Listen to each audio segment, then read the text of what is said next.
Hello and welcome to another episode of An Incredible Success Story. Today, I have a very special guest with me that I'm so thrilled to share with you. This woman is like badass, is just like an underestimation.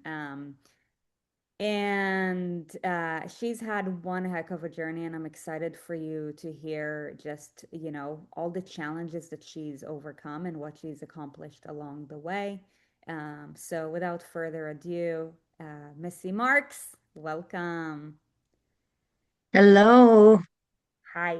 So let's begin, Missy, by you introducing yourself. Obviously, like we just shared your name, your age, where are you from, and just tell us a little bit about your day-to-day lifestyle and schedule. Ooh, wow. Okay.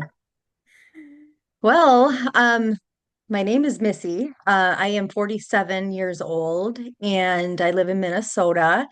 Um, I'm a registered nurse. That's my profession, but I wear a lot of hats, like more than most people. I have a business, a landscaping business that I help my husband run.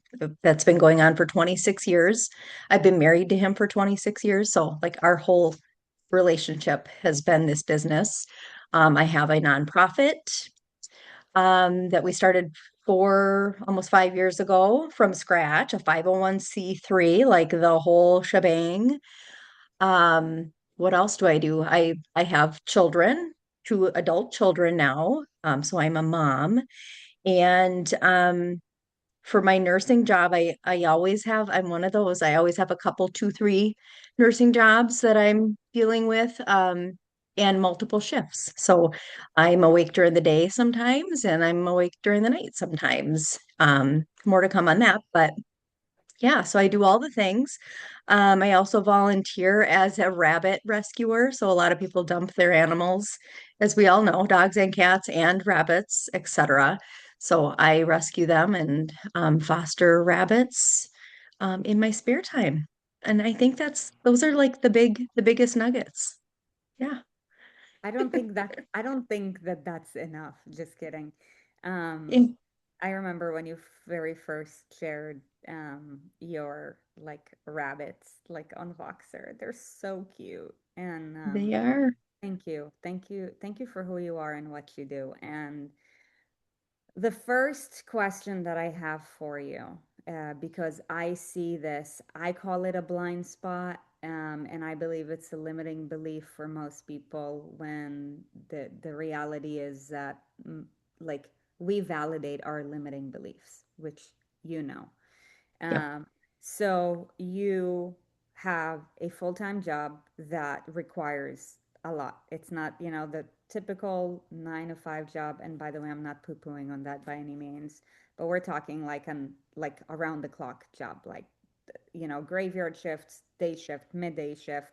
On top of that, you're supporting your husband with a landscaping business, and you guys are also running a nonprofit. And as if you don't have enough time on your hand, you're also volunteering as a supporter in a rabbit rescue, which is absolutely fabulous. And you're a wife and you're a mom.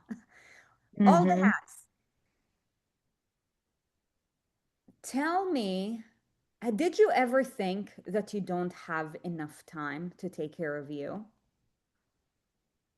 Absolutely. Yes. Um, and I would say that is what, and I should just back up a little. When my children are at the age that they are now, 18 and 22 right now, that has been my excuse for as long as I can remember. When you're a mom, is I don't have time. There is no time to take care of me because you're doing so many things for other people, and you just need to sleep, And so, yes, absolutely. That was always my excuse. This is the second time that I've been with you guys, putting myself first. And I will never not put myself first ever again, by the way. But that really is a big thing that I needed to overcome as a woman. I think especially a mom. But it took me till my kids were, just about grown to realize that not only is it necessary, it's completely necessary. It's mandatory. I'm nothing if I don't take care of me and like who I am on the inside and the outside. I just can't pour from an empty cup forever without paying the price physically and mentally. So, Yeah.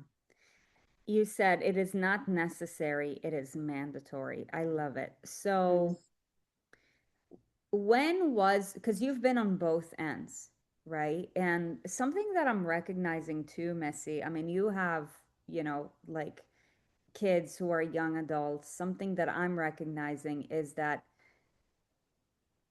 in this new era of younger adults, like I've never seen it be like an issue, but it is now like a big issue for young adults too. Like no longer is it an issue like if you're a mom or like a career woman, but it's like even if you're a young adult who kind of like hasn't yet find your footing, it's become such a common theme. So, like this is a crisis that I believe we live in. So you've been on both ends of, I'm too busy to take care of myself, and now you're like, no, this is mandatory regardless of how much I have going on. So, my question for you is what shifted that train of thought? And then if you could give us like three golden nuggets of how do you do it? what shifted the train of thought? Um, I think, I think, well, I think you have told me this before that when the student is ready, the teacher appears. And Um, I think usually I would be, and I assume most people, they wait until it's the right time. It's the perfect time in their life is just going to happen one day, and then they will finally start to work out or finally fix their diet, finally make themselves a priority. And it was the complete opposite of that for me this spring. I won't even go down the long list. So many things coming up, and that I was going through Mm-hmm. in all of those buckets that I already spoke of, and more. And I just realized that there was becoming no structure to my life. And in order to kind of establish some sort of structure, I needed this. Like I needed to add one more thing, which was, a program that I joined that just kind of popped up out of nowhere. I wasn't looking, but time just put it in front of me. And I just kind of decided to take a leap. Um, Granted, I've done that before with you guys, and I learned that it was like everything that I wanted and more. And I got in my own way a few years ago with an injury and quit um, working out. But this time I knew back then what that did for me during the pandemic, being a nurse during the pandemic is when I found you guys. Um, and I just knew that that was the most insane time of probably a lot of our lives. Mm-hmm. But working in a hospital during a pandemic, for sure was the hardest time of my life. And I I feel like I thrived because of the routine of putting myself first, treating my body right, having all these goals that make me a better person, and ultimately ended up seeing myself differently and feeling so much better and thinking so much better and really starting to get back to being myself or feeling like myself again, which is always a hard thing to describe, but I think just the impending chaos forced me to look for something, and it appeared and I just jumped. Based on all the things that I have going on in my life, I am a yes person. Like not to make other people's life great, but I like to do lots of things. I've been given, I feel, a second chance at life being a cancer survivor that I feel like I get to do this. I don't have to just, have a job and raise a family and go on vacations. Like I can do lots of things. I have a brain and I want to use it. Um, as far as three nuggets go, So you I would gave say one. I gave You gave, one. you gave one so far. You said there's no such thing as a right time. Yes, that would be my number one if I had to say it again. Number one, there's never going to be the right time ever. Like your life is never going to be calm enough, the perfect time where things aren't happening. I mean, when you're an adult, life keeps lifing. Um, and I personally don't know yet how to convince people of that otherwise, because it is like probably the number one barrier I see to a lot of people deciding to make a change. Um, is it's not the right time, or I've got this, tragedy going on that I need to deal with. So, nope, just go for it, is what I say. Just go for it. Structure is what this gives you. And in times of crisis, structure is a gift. It is an absolute Mm, gift. yes, so good. Structure is a gift in times of crisis. We're going to talk about your journey and your peak physique in just a moment. Obviously, one of the reasons why you're here today is because you're officially graduate number 8, which means that you've successfully walked through the entire climb from start to finish without a stop, which is definitely an achievement and it says a lot about you and just your competency, your skill set, your discipline, and who you've become along the way.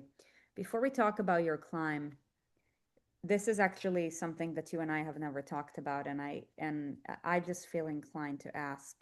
First of all, thank you for sharing that you are a cancer survivor, and just sending you so many positive vibes. And I am curious to know, having overcome that adversity, what blessings did it provide you with? Um, wow. I think the entire experience, honestly, was a blessing. With the exception of, I'm trying to think of how to describe this, but once you're dealt with uncertainty like that at a time of the life of your life, like I did, I was 25 years old. I Wow. had a 1-year-old baby. Wow. Um, we had a very young at that point, a very new business, huge mortgage, like bad time of life. So when something like that happens to you and you're younger, it changes your mind and your priorities forever. Yeah. You are never it's not the physicalness that you don't feel, what's the word, invincible. It's not that you don't feel like you're invincible anymore, like some of us do until we get our first major medical hiccup. But it's just that you are very aware at any point that everything is uncertain. Every job, every person, every thing you sign up to do, every school you sign your kids up to go to, every mortgage you take out, every loan you get, like nothing is, you can't take anything for granted. Um, and anything can change in the blink of an eye. Mm. Um, and that's hard. That's a really hard way to live. But there are blessings. So blessing number one is I got through it. And on the other side, I decided, why did I get through that? Why did it happen to me? And why did I get through it? Okay, I have a second chance at life. So that is when I decided to go to college and become Mm. a nurse. And if nothing else, leave my family something behind were I to, develop cancer again down the road and things not go as great as it did the first time. So I just really decided to give back. Like my whole life would be about giving back and trying to Mm. find some joy and some fun and learn some things along the way for me too. But just, it's all about giving back. Um, So that was just a big lesson. I did not live that way beforehand. I was all about keeping up with the Joneses, having the cutest house, the cutest car, all the things, like very materialistic.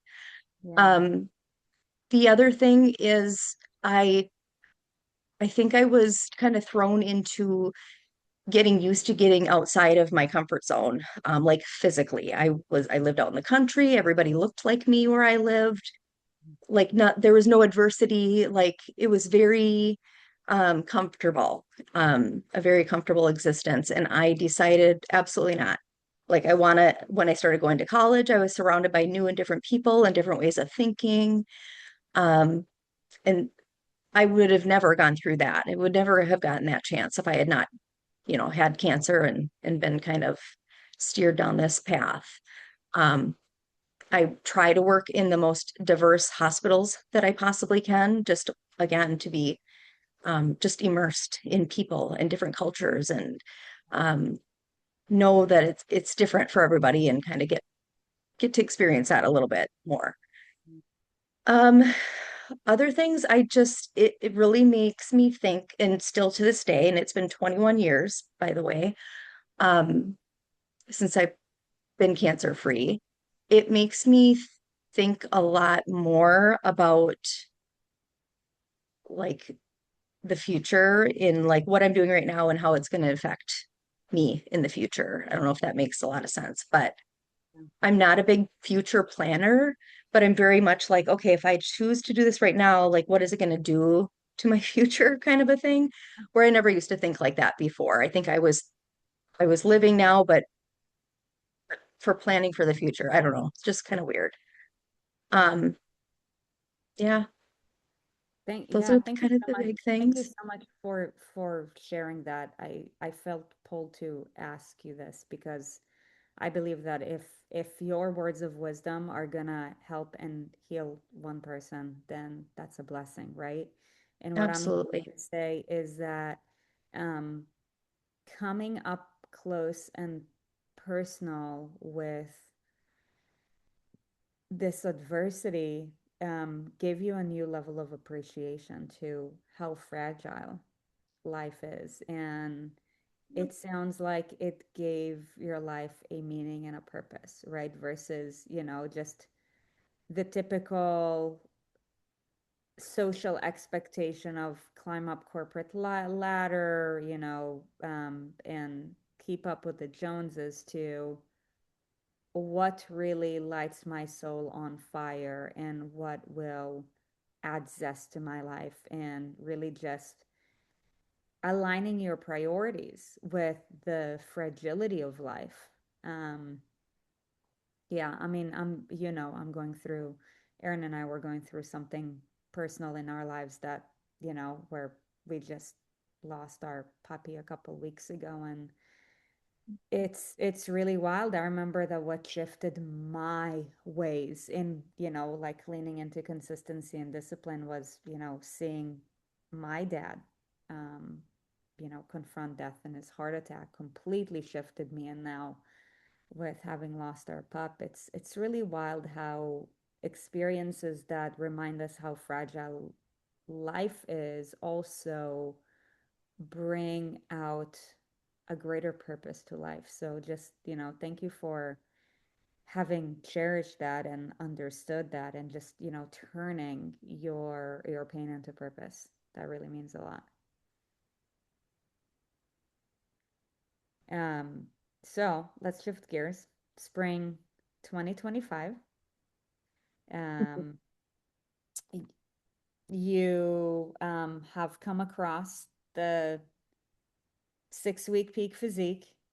You chose to take a leap of faith because, you felt like there was a lot going on in your life and what you wanted is structure and a routine. You're like, I went into it blind. I had no idea what I walked myself into, which everyone does, right? You never know Mhm. what the climb looks like until you start climbing it. And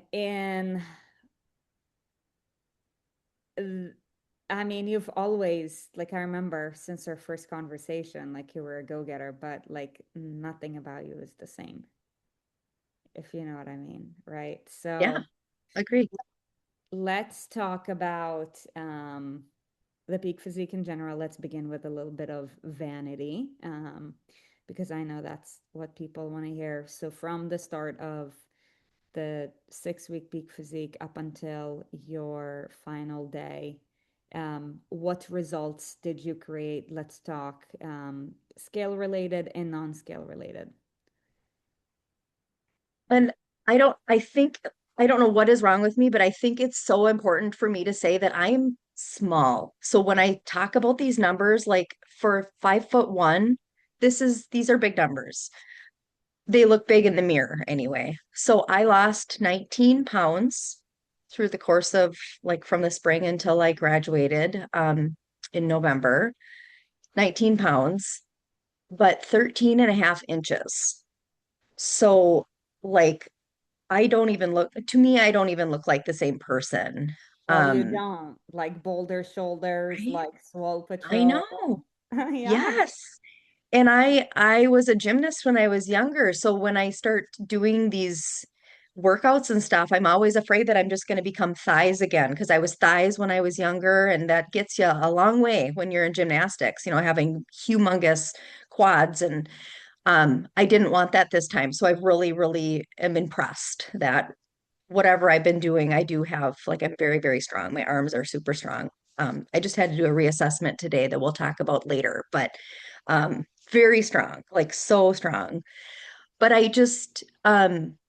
I feel like the real me. Like this was always me, just like buried underneath all this fluff and, ultra processed crap that you just feel like you got to eat because you're a mom on the go and doing all the things.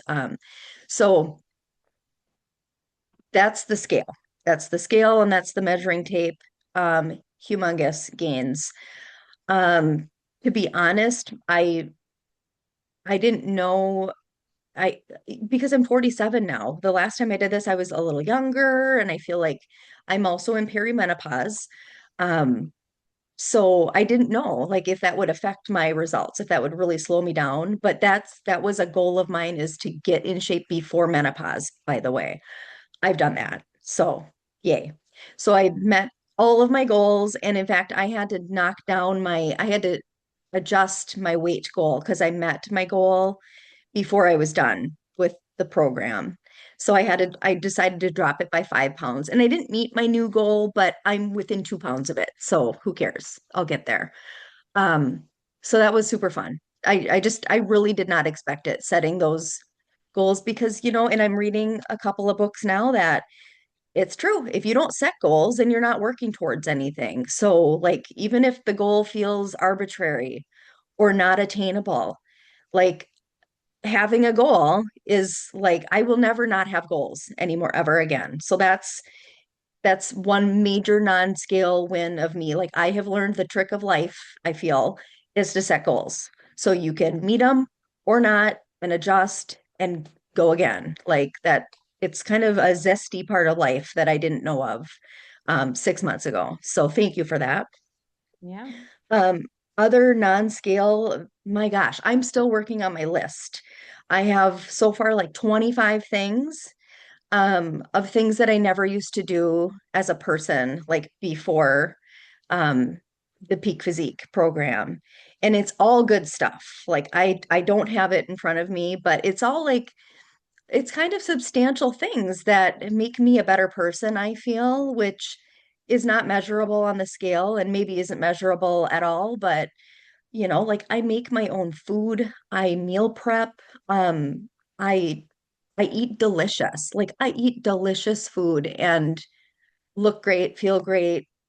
Everybody looks at me like, what the heck? Like, when do you have time? Like, you learn to work these things out, and it's just a whole lifestyle. And I could never see myself doing it differently at this point. I bake sourdough bread now because when you Oh, get yeah. kind of desperate for grains, the things that you do. So that's a new thing that I do. Um, just I have a routine, like all 7 days of the week of like some sort of movement. So there's never one whole couch potato day ever. nor would I even be able to stand that, I don't think, unless I was very, very sick. But just moving every day and like appreciating my favorite day, which is Tuesday trail day, getting outside in nature and walking outside. Like I didn't walk outside. I didn't even walk. Um, and I didn't prioritize like nature or reap the benefits of that. So um, I've relearned a lot of those things, a lot of things that unfortunately we start adulting and we stop doing. And you know, it's unfortunate, but so many, many of those little things that I have done. I have probably the best accountability buddy group ever. Sorry, not sorry.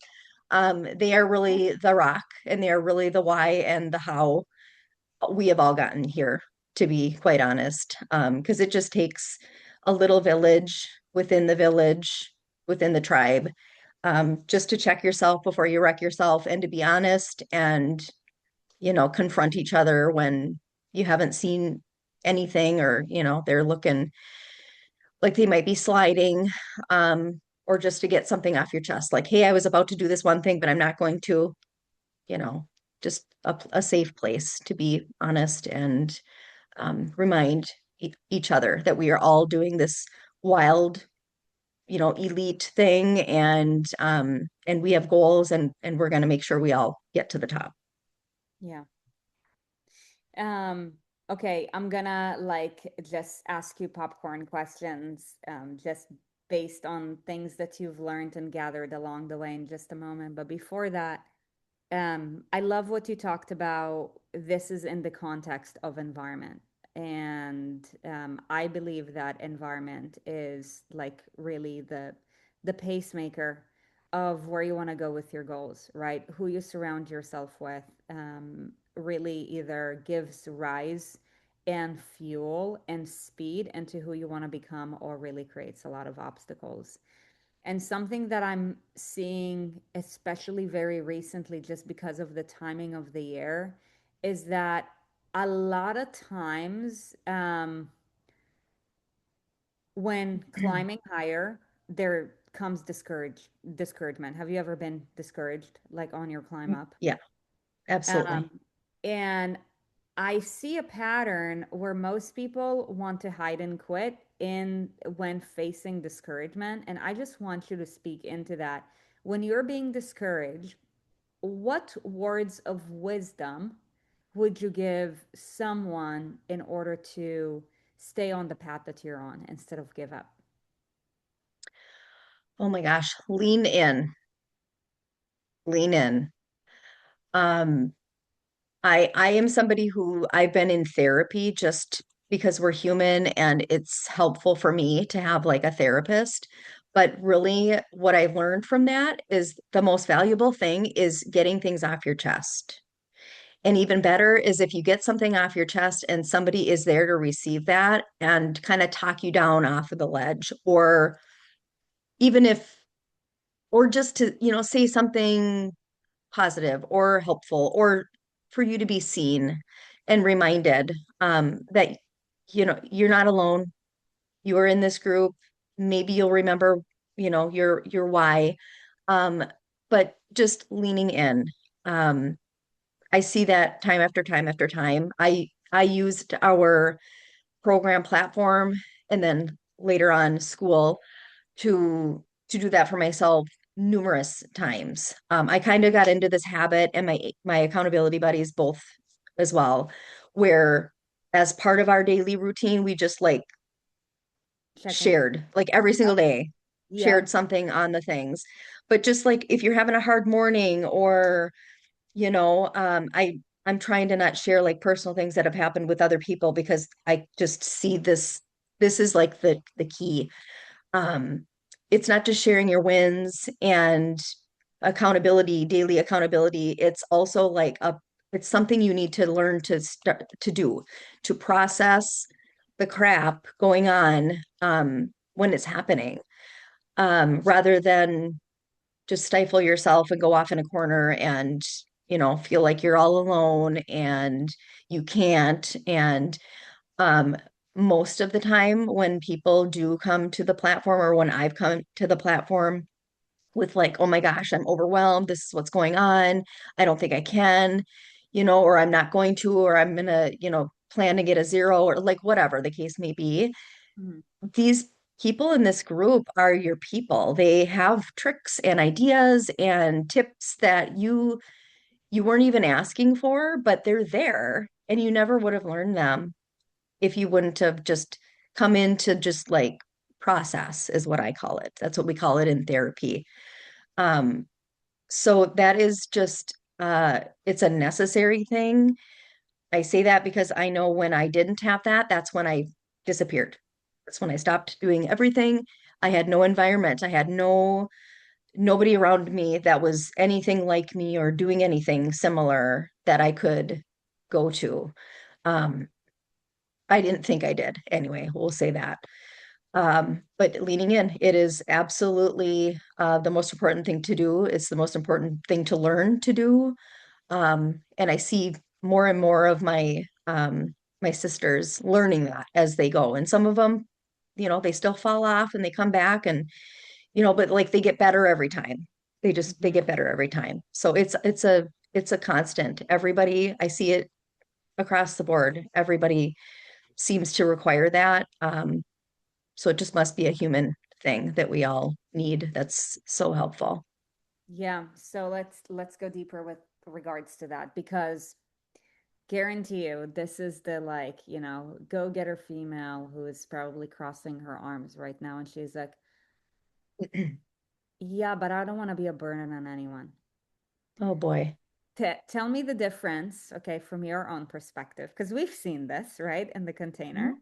Mm-hmm. Tell me the difference with your own point of view of being a burden versus leaning in. What is your definition of both? I'm not sure that I understand the question exactly, but I see a lot of women not wanting to be a burden. I feel like that's a trait that we're taught. We're supposed to be quiet and simple and, like don't ask a lot of questions, just do the things that are assumed you're going to do and like that's it. Be happy, Yeah. be cute, be happy and quiet, and like just do the girl things. Um, so no, that's not enough. And like nobody owes anybody else peace. Like, and if I don't know that you're struggling, then like we're all struggling alone, I don't even know where I'm going with this, but if you don't share your hardships with other people, then there's like this perfectionism problem where nobody can share or nobody feels comfortable sharing when things go wrong or when they screwed up or, miscalculated something or just, ate a cupcake or whatever, emotional eating and whatever. Like if we don't own up to some of those things and share in this group in particular, a nutrition and fitness and like mental health kind of group, if we don't share that we're human, and we're not perfect, then where else can we do that? Because in our outside life, we're all different. I mean, maybe we have super supportive families and friends and stuff like that, but obviously we don't have what like the school group. I don't know how to describe it. The Savage Sisters. We don't have anything like that besides that, or we wouldn't require that. Yeah. Um, so I just think it's super important to remind each other that, I'm not perfect either. But here I am, like I'm graduated from PP 180, and I had all this life happening to me and all the days that I was getting, all these things piled up on me, extra responsibilities, things not going the way that I wish they would have, these adversities. Um, that I just don't think that's fair. Like it's not fair to pretend that you're perfect. A lot of people go through their life, and I feel like that was me before cancer. Like I pretended that I was perfect. I was happy and everything was perfect, very materialistic wise too. But I just think being genuine and authentic goes so much farther than phoniness and perfectionism. Yeah. And I see that it's really welcome and inspiring to others within this group too. Yeah. Yeah. Yeah. This group is amazing. Okay, awesome. Thank you for sharing it. I just wanted to just just get to your own point of view with regards to that, and I couldn't agree anymore. So you started with the 6 week peak physique. What would you say was the biggest 1 to 3 lessons that you've extracted with regards to the rest of your life from the 6 week peak physique? Like things that I'm going to continue doing that I started Yeah, doing. yeah, or Yeah. like lessons, aha moment. Oh boy. That was a really long time ago, first of all. Yeah, A lot of life has happened since then. I would just say, like, I proved my own assumption correct, which is that I need to be striving for something.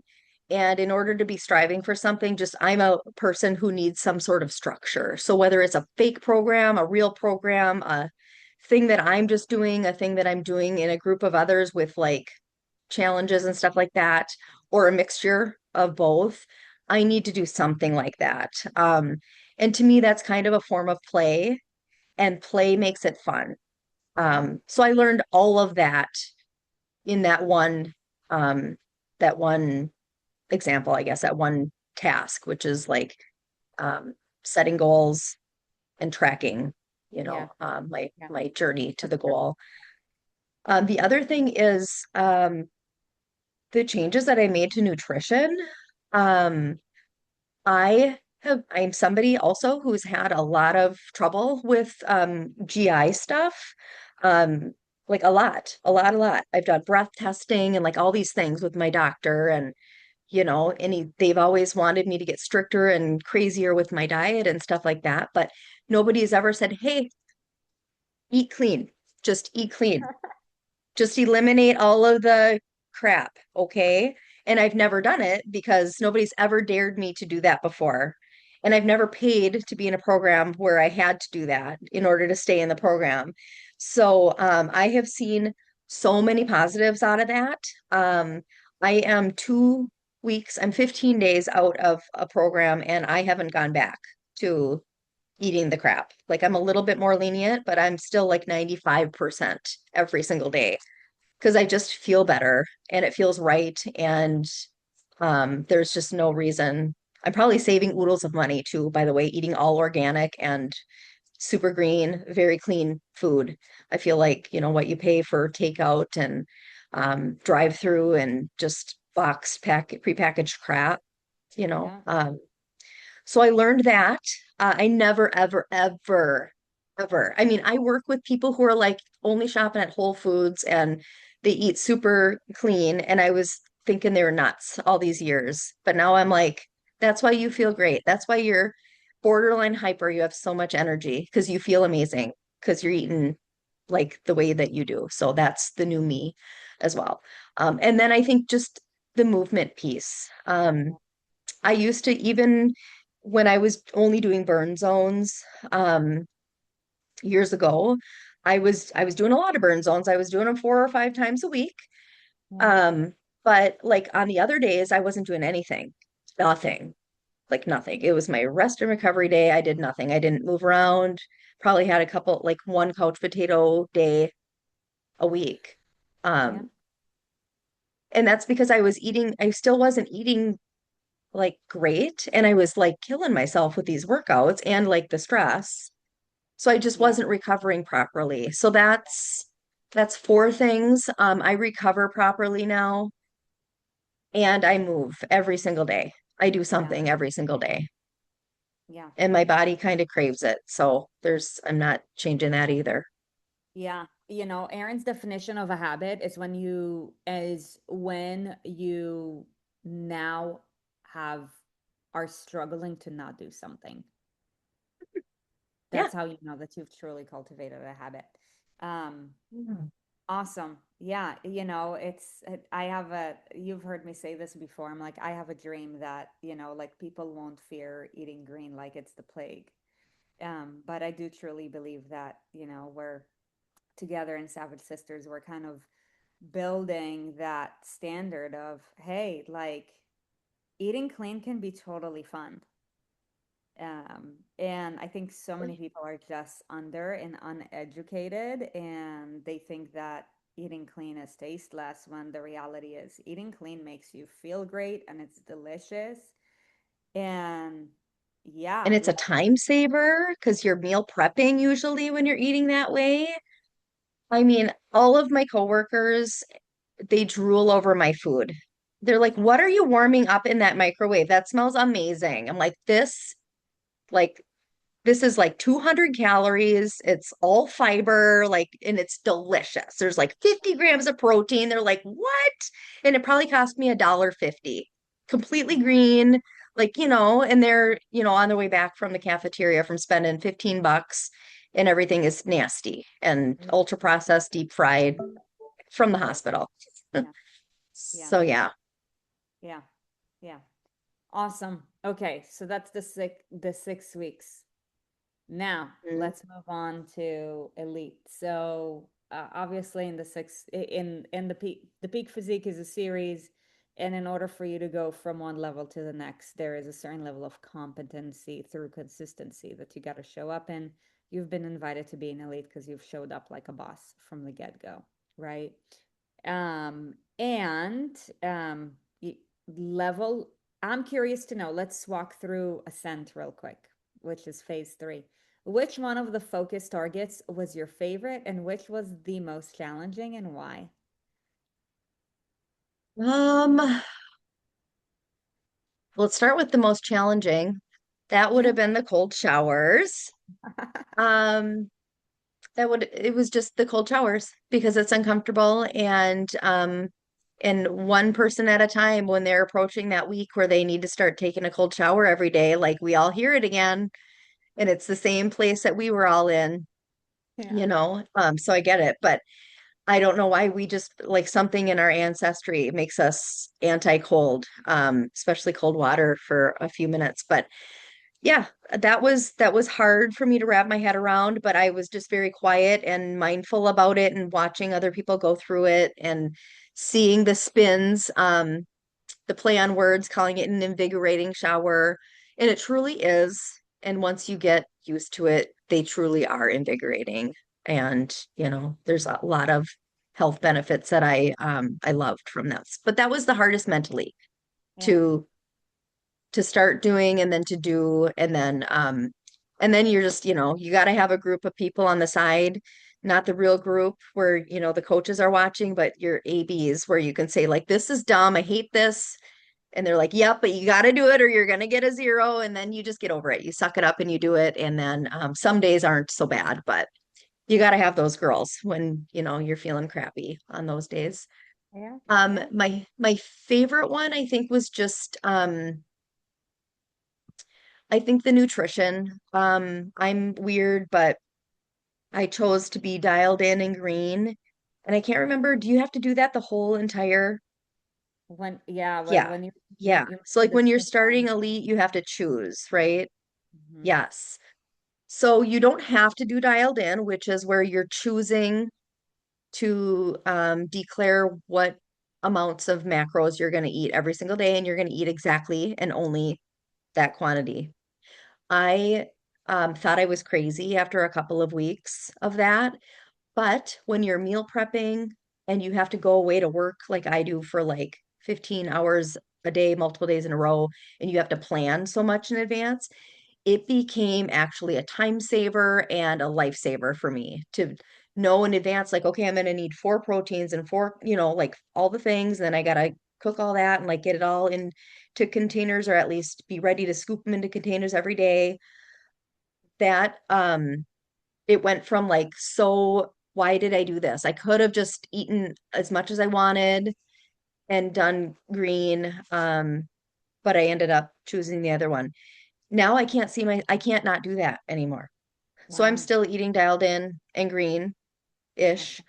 Um, because it just works for me. I love the end of the day game that I get to play where I'm like tallying up either on paper or in my head, like, okay, how many proteins did I have? Do I need another fat? Because I would really like to have a handful of, walnuts right now. And yup, I get to have a handful of walnuts. Like, yes, winning. Is So that your it's a, go-to nut? Is that your go-to nut? A walnut? yeah, it Yeah. is. It Yeah. is. But it's like, it went from like, I could have made that one thing easy on myself. And I Mm. chose, because I had a weight goal and I was starting to see my muscles pop in at that point, I think. And I thought, I'm in a program. It's peak physique 180. Why would I not go the most extreme route possible? And that's what I did. And like I said, now I can't not do it. So that's my It's a favorite habit. one. Nice. Yep, it's a habit for sure. I love it. I love it. Every day. Any words of wisdom? So it's interesting. We see this often, but it didn't happen with you. I feel like for some of you guys it clicks faster, and some people, you know, get to humble themselves through acceptance that Ascent Week 8 is essentially the same thing as Peak Week 1. Um, if you were to give any words of wisdom to, the sisters who are currently climbing their way up on ascent and are walking closer into peak, and they're thinking to themselves, oh my gosh, like no margin of error.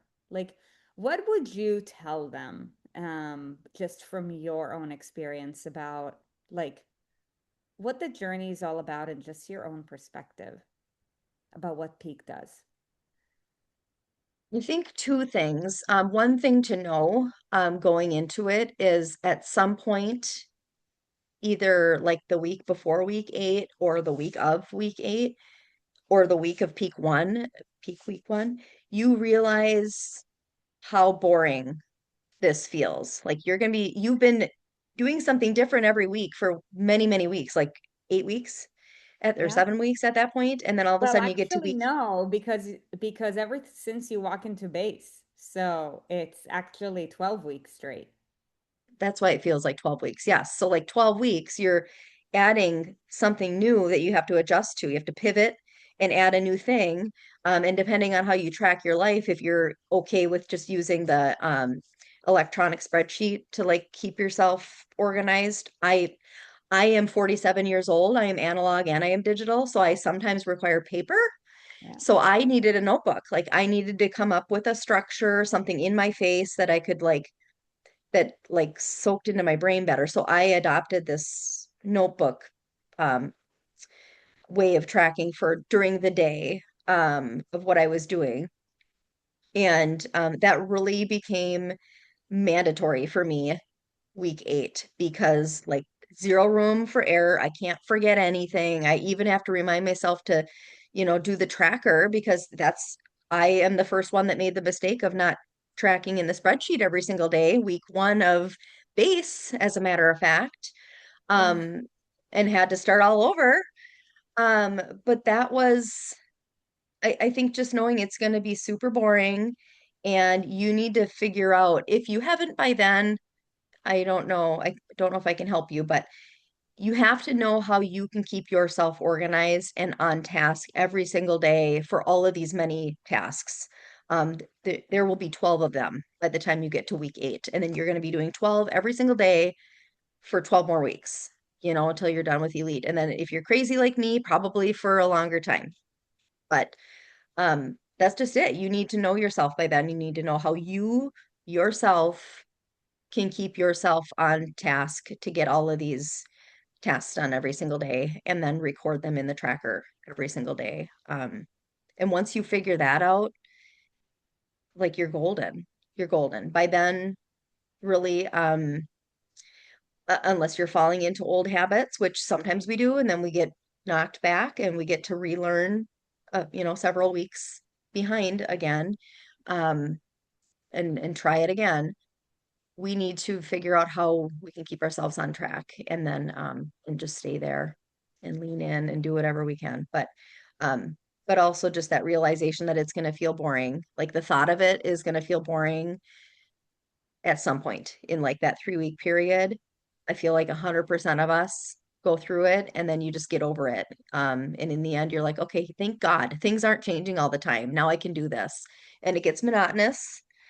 And then you just debrief. You chat with your AB or your school sisters and you share, like, I'm bored. This is boring, but God damn it, like, this is how far I've come. And I didn't come this far to only go this far, as you would say. Yeah. So that's it. Yeah. You're going to get organized. You're going to know yourself by then. And I promise it's doable. Yeah, Promise. yeah, so like one of the reason why Peak was designed the way that it was designed and was placed the way that it was placed, because it's all intentional, is because it is meant to reveal the deeply rooted blind spots that are completely unseen up until we, you know, put ourselves up in a bunker and shut all the doors, and it's like deal with it. I'm curious for you, what were the blessings that you got from the Peak? I'm still counting them and I'm writing them down because there's so many. Oh, Um, I think just the gifts of knowing like it's possible. Like, honestly, I was starting to feel a little old um at age 47, which I realize in the grand scheme of things isn't that old, but it's the oldest age I've ever been. And I was just kind of starting to feel it this spring. And just to know that like I can do that. Like I can transform my body if I want to. And yeah. then it just happens. I just do the things and I can do it. Um, like not just knowing that community is super important or like-minded people being in my orbit is important, but um that it really truly is. Like it is um I think I'm thinking too much. I don't think that I could be here at this point because I don't have anybody around me um who's anything like this. I'm gonna work on that and try to steer some people over, but I realize how important that community piece is. And having, been a very busy nurse during the pandemic, I got very used to and very comfortable being like solo, without a lot of spare time anyway to spend with other people. I didn't realize how important community really was, but it's super, super duper. It's kind of the spice of life. Very, very important. Um, Other blessings, the gift of health. I mean, everything, all these habits. I have ADHD, so reading books has never been something I've ever done for enjoyment. I enjoy putting myself through the torture of having to read now. I've dropped my goal to 10 minutes a day, not 15. I'm working my way up, but usually I blow past 10 minutes when I have a 10-minute goal anyway, so it's really 15. Um, and that's just a gift. It's a gift to spend time in books and to be off of a screen and, learning, or enjoying yourself, whatever the book might be. But there, like I said, there's just too many. And I'm still like I haven't stopped making my list. I'm up to 25 That's so awesome. and I don't know. My ABs, I think they're my life partners now. We're pretty tight and Yeah, kind of addicted to the being able to just check in and blah blah blah. Or, just I don't know. It's just a really special group. yeah, Um, yeah, and I also I enjoy being out in the world to show like watch me eat, watch me tell you what I did today, watch me tell you, um how to do this. Like there's no tricks except to learn discipline yeah, and to stop listening to your little bitch voice. Um, we just need more examples of people like us out in the world, I think, modeling the behavior and um, letting everybody know it's possible. Like we can all do this and empower each other to do it or to try yeah. um, or start. You just have to start. That's awesome. That's awesome. Um, as we wrap this up, This is a really good conversation. I can ask you questions for another hour. I know you have Hmm. a lot going on. I want you to speak into the Missy prior to April. You have a lot on your plate. You have a lot going on. You have a lot of responsibilities. You wake up one morning and you realize that the life that you're living is not a reflection of the level of ambition that you have. And what you're seeing in front of you is not a reflection of your potential. And at the same time, you're also scared because you're so busy. And you're wondering whether or not you can ever get there. Um, I want you to speak into who do you believe the peak physique is for, and just any words of encouragement for someone who is in these shoes. Um, I feel like somebody in that mindset or that point in life is the ideal person to start something like peak physique. Again, like I said before, the structure, um, the structure of doing things every day for you, and the impact that that makes on you, and how quickly it changes you.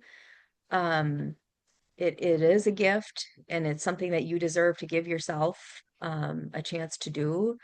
Um, the busier you are, the more important it is to try to start. Um, because you can't just give your whole self away to everybody else. You just really you can't. And you can't pour from an empty cup. And when your cup is just about empty, that's when it's time. You need to fill it up for yourself, not depend on other people to do that for you, and take advantage of chances and opportunities that you learn about when you learn about them. Just go for it. Say yes. Yeah. That's what I would say. Um, and you know what? If it's not for you, you can always change your mind.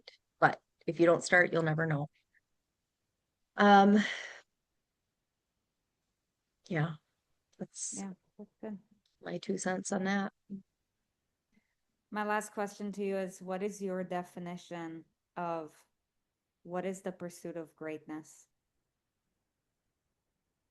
The Or pursuit of greatness. what does it mean to you? To me, personally, is would be different, I think, for just about anybody. I just want to show up in the world feeling my best so I can be the most positive version of me that I can be.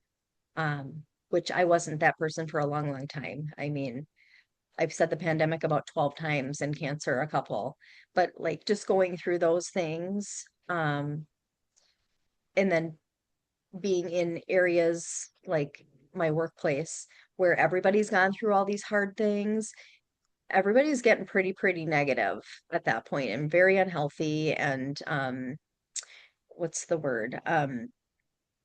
Cynical, very cynical, and not striving for anything better. Um, so to me, striving for greatness is trying to become a better person, inside and out. Like I said, I learned setting goals, um, and really reaching for new and bigger and better things.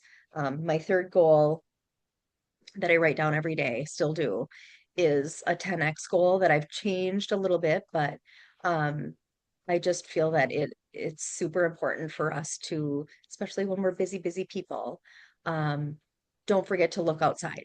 Don't forget that you need to be working towards these other things too. Even if you feel that anything is uncertain, like I do, um, that's what life is all about.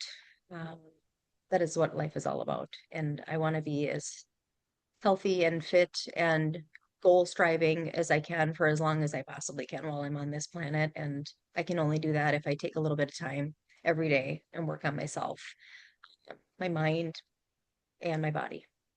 Yeah, awesome. I love it.